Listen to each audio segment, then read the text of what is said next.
Number 9. Sigfredo Garcia, Luis Rivera, and Catherine Magbanua. On July the 18th of 2014, law professor Dan Mergle was talking on the phone as he parked his car in the garage of his Tallahassee home.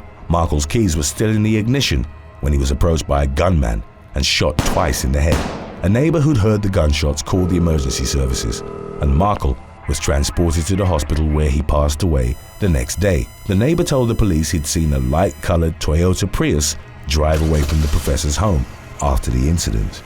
During the ensuing investigations, police discovered that a light green Prius had been following Mergle around the day he was killed and managed to track the car to Miami. While the vehicle was stopped at a drive-through bank in South Florida, surveillance cameras captured Luis Rivera behind the wheel, with Sigfredo Garcia in the passenger seat. At first, police believed the man's killing might have been ordered by his former wife, Wendy Adelson, or her family. They even drafted an arrest affidavit for her brother, but prosecutors declined to press charges due to a lack of evidence. Eventually, the investigation led the authorities to Catherine Magbanua, whom they believed had been used by Adelson's brother to intermediate hiring Garcia and Rivera for the murder. Detectives suspected the motive had been to allow Wendy Adelson to relocate hers and Mergle's children to Miami after she'd been prohibited from doing so following their divorce. Magbanua was arrested and charged with murder on October the 1st of 2016.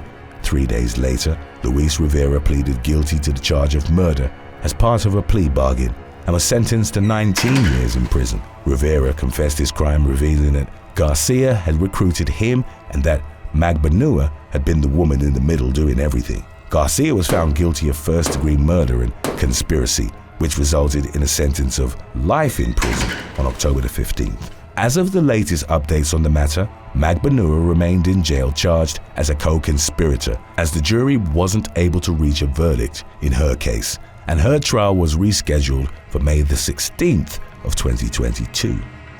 Number 8. Ricky Dealey.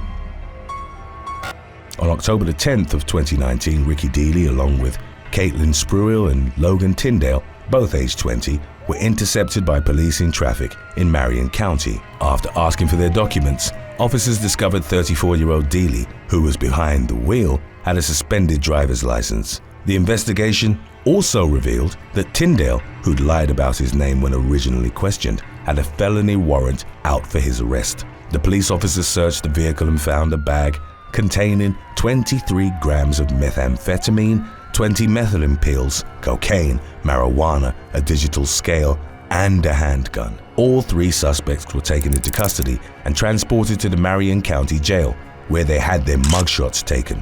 The photographs were later published on Marion County Sheriff's Office social media account and became viral, particularly due to Dealey's distinctive physical appearance, which sharply contrasted that of his fellow accused. His photo was shared thousands of times, with the most common comments comparing Dealey's features to those of Shrek, Dumbo, or an extraterrestrial. Some remarked upon the difference between his mugshot and that of Jeremy Meeks's, who'd gone viral as the hot felon in the mid-2010s and began a modeling career upon his release from prison. Another mugshot featuring Dealey was disseminated online in early 2020, along with Alice Christina Noel and Estelle Albert Garwood III, aged 41 and 38 respectively. He'd been suspected of burglarizing a house in Ocala. The latter 2 were apprehended while Dealey fled into a wooded area where, after refusing to obey police commands, he was taken into custody with the help of a K-9 unit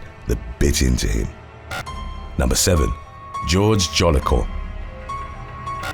In April of 2020, George Jolicoeur, aged 38, was found guilty of scamming restaurants out of food. The man, described by media outlets as morbidly obese, had managed to trick the staff of a restaurant into giving him several free milkshakes. He'd done so by complaining the milk had been spoiled after consuming the whole drink. He was caught on a different occasion after he'd ordered $50 worth of beef jerky from a restaurant. The man ended up eating only a few strips of the jerky, sent the food back claiming it was bad, and then left without paying. The jerky store staff called the police and officers tracked him down to his home in Sanford. Officers reported that as they went inside to arrest him, they first heard a man trying to impersonate a feminine voice, claiming Jolicoeur wasn't home. Afterwards, they heard an actual woman shouting at him to surrender himself. The man was arrested and pleaded guilty to 5 charges, but escaped jail time due to being severely overweight. Prosecutors claimed Jolicoeur had his own prison cell at home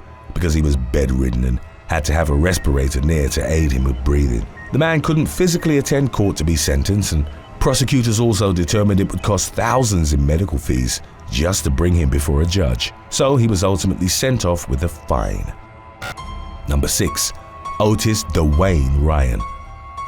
On May the 20th of 2018, police responded to reports of a man displaying disturbing behavior at a Clearwater Beach playground. Officers that arrived at the scene found that 30-year-old Otis Dwayne Ryan had climbed atop a piece of playground equipment and was yelling at children nearby. Ryan was reportedly explaining to them that babies came out of women and was using vulgar terms while addressing 4- and 6-year-olds. Police were called by outraged parents who told officers that the man had also caused a number of other disturbances in the area. He'd allegedly been making inappropriate comments to women on the street in an effort to get confronted by their male partners. Ryan was arrested on a charge of disorderly conduct, found guilty and fined $118. He was subsequently ordered to stay away from the park.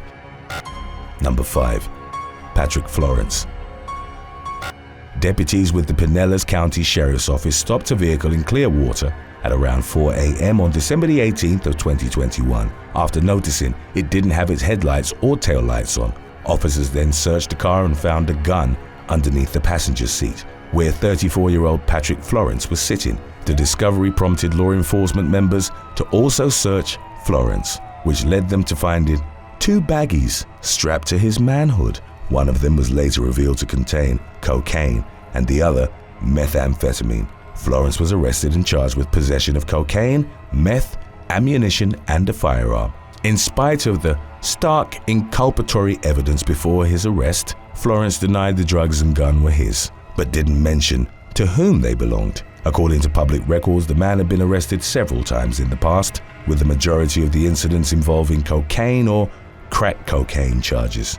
The driver, 27-year-old Darius Owens, was also arrested on charges of driving under the influence and marijuana possession. Number 4. Tinsley Mortimer.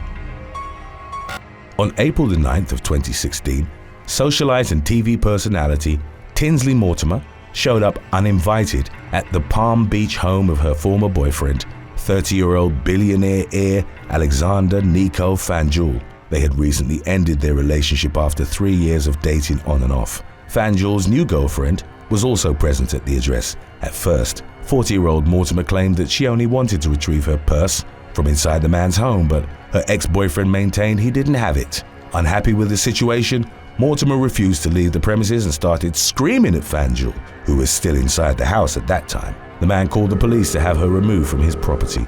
When officers arrived, they reportedly found Mortimer screaming and crying. They repeatedly tried to calm her down but were unable to convince her to leave and consequently placed her under arrest for trespassing. Mortimer was released on her own recognizance after spending 3 hours in custody. Number 3.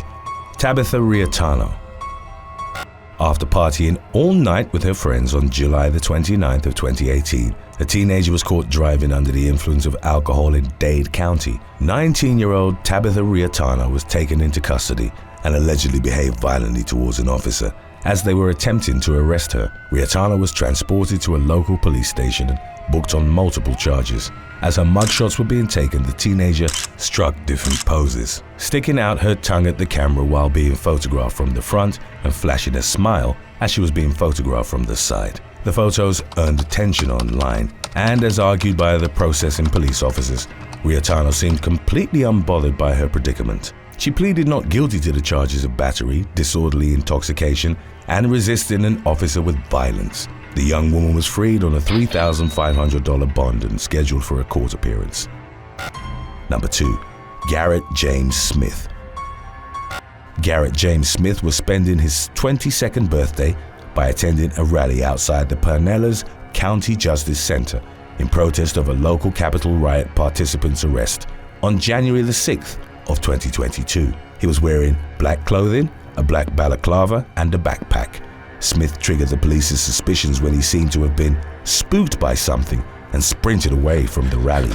Officers intercepted him, and while searching his backpack, they found he was carrying a homemade pipe-style bomb, a combat helmet, and a handwritten action plan.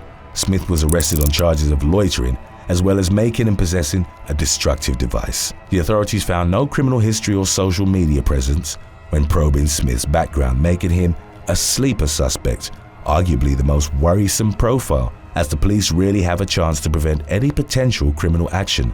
During the investigations that followed, police obtained a search warrant for the man's house, where they discovered another homemade bomb, hand grenade-style explosives, nails, and duct tape. While his parents cooperated with the authorities, Smith refused to answer the officers' questions and sought the protection of the Fifth Amendment. In February, after further inquiries in the matter, prosecutors decided not to pursue charges of making and possessing an explosive device anymore, with the authorities claiming that the homemade items Smith had been carrying were legal. Experts believe that if they were to be lit, they would cause smoke, but not an explosion. However, 22-year-old Smith still faced the charge of loitering and prowling.